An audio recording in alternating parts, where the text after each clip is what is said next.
الحمد لله نحمده ونستعينه ونستغفره ونعوذ بالله من شرور أنفسنا ومن سيئات أعمالنا من يهده الله فلا مضل له ومن يضلله فلا هادي له أشهد أن لا إله إلا الله وأن محمدا عبده ورسوله اللهم صل وسلم وبارك على سيدنا وحبيبنا وقرة أعيننا محمد وعلى آله وأصحابه أجمعين أما بعد قال الله تعالى في كتاب العظيم أعوذ بالله من الشيطان الرجيم يا أيها الذين آمنوا اتقوا الله حق تقاته ولا تموتن إلا وأنتم مسلمون Ma'asyiral muslimin jamaah salat subuh yang dimuliakan Allah. Desir hati dan degup jantung ini selalu saja dirasa ketika saya hendak menaiki mimbar hatta untuk sekedar kuliah 7 menit. Barangkali tak terhitung sudah berbicara di depan umum, di depan khalayak dalam berbagai forum. Tetapi rasa dingin dan desiran degup jantung tak mengalahkan apa yang saya rasakan setiap kali hendak menjadi imam salat maupun hendak menjadi pembicara dalam forum keagamaan. Disadari bahwa ada sesuatu yang sedang diemban, yaitu li'lali kalimatillah, meninggikan kalimah Allah. Berbicara tentang jantung, alam khayal saya tadi malam melanglang buana, sampailah pada suatu simposium keilmuan yang dihadiri para ahli anatomi, ahli anatomi, dan juga para ahli kedokteran. Yang di akhir simposium itu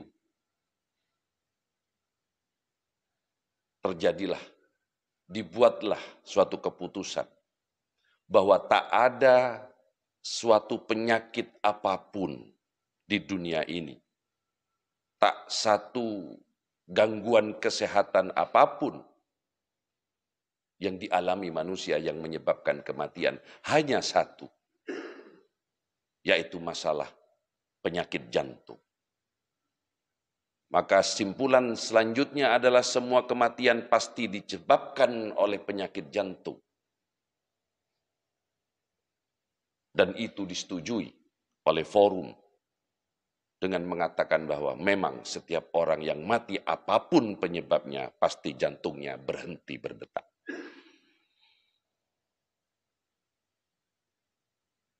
Maka ditariklah sebuah benang merah yang linier pada sebuah sabda Rasulullah Muhammad SAW dalam riwayat Bukhari dan Muslim. Ala inna fil jasadil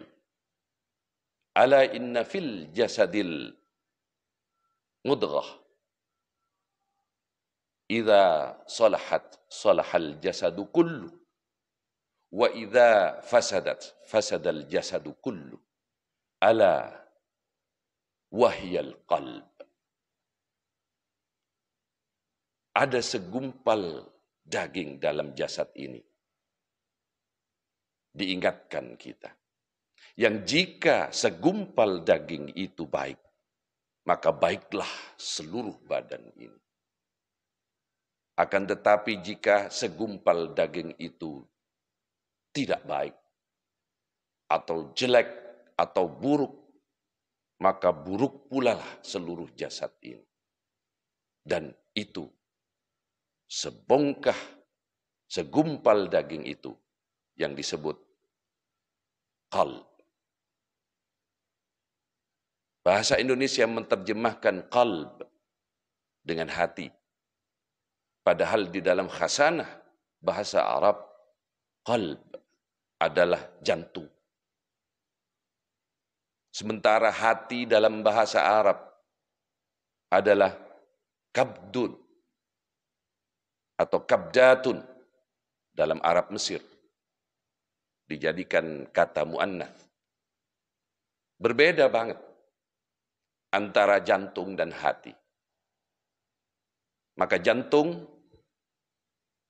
diambil kata tersebut dari lisan yang mulia Muhammad sallallahu alaihi wasallam. Karena jantung ini yang menentukan hidup atau mati seseorang secara jasadi. Selama jantung masih berdetak, masih hiduplah orang itu. Dan selama kesadaran otaknya masih ada, maka kewajiban sholat masih ada di pundaknya. Maka jantung ini menarik. Di dalam bahasan-bahasan para ulama, membahas tentang qalb. Di situ ada pemilahan ternyata. Ada qalb secara jasad, secara badani, dan qalb secara ruhani. Pada kesempatan yang berbahagia ini, ma'asyiral hadirin jamaah salat subuh, kita berbicara tentang qalb secara badani. Bahwa itu disebut oleh lisan yang mulia Muhammad sallallahu alaihi wasallam, pasti ada rahasianya. Kenapa jantung yang dijadikan perumpamaan? Karena jantung ini adalah sangat jujur. Ketika kita melakukan hatta yang baik sekalipun, tapi untuk pertama kalinya, maka debar jantung itu kita alami. Seumur berapapun kita, degup-degup jantung yang berbeda akan kita alami, hatta untuk sesuatu yang baik.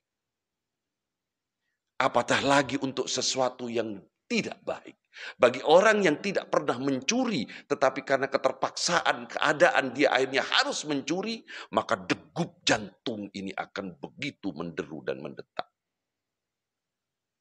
Bagi orang yang tidak pernah korupsi, tetapi karena desakan istri, akhirnya dia melakukan pencurian uang negara, maka debar jantung akan begitu menggetarkan ujung jarinya saat dia harus menandatangani sesuatu. Maka kita bisa mengukur kejujuran jiwa ini dari getar-getar dan degup jantung. Maka ketika Allah berfirman, innamal mu'minuna alladzina idza dzukirallahu wajilat qulubuhum, ketika disebut nama Allah, keagungan Allah, maka bergetar hatinya, jantungnya. Yes. Amati jantung kita masing-masing. Ketika kita yang sudah berumah tangga menghadapi malam pertama, ingatlah betapa berkeringat dingin, berdetak jantung ini untuk sesuatu yang semestinya dahulunya diharamkan, sekarang dihalalkan, hati ini berdetak. Apalagi untuk hal-hal yang berbau kemaksiatan. Subhanallah, pemakaian kata qalb itu bisa berdimensi dunia nyata, jasadi, maupun berdimensi spiritual pada hal yang gaib. Maka percayalah kepada apa reaksi jantung kita. Mungkin yang sedikit ini bermanfaat. Mudah-mudahan jantung kita bisa mengarahkan kita kepada jalan Allah, kepada kebaikan-kebaikan sesuai dengan sunnah Rasulullah Muhammad sallallahu alaihi wasallam. Subhanakallahumma wa bihamdika asyhadu an la ilaha illa anta astaghfiruka wa atubu ilaih. Assalamualaikum warahmatullahi wabarakatuh.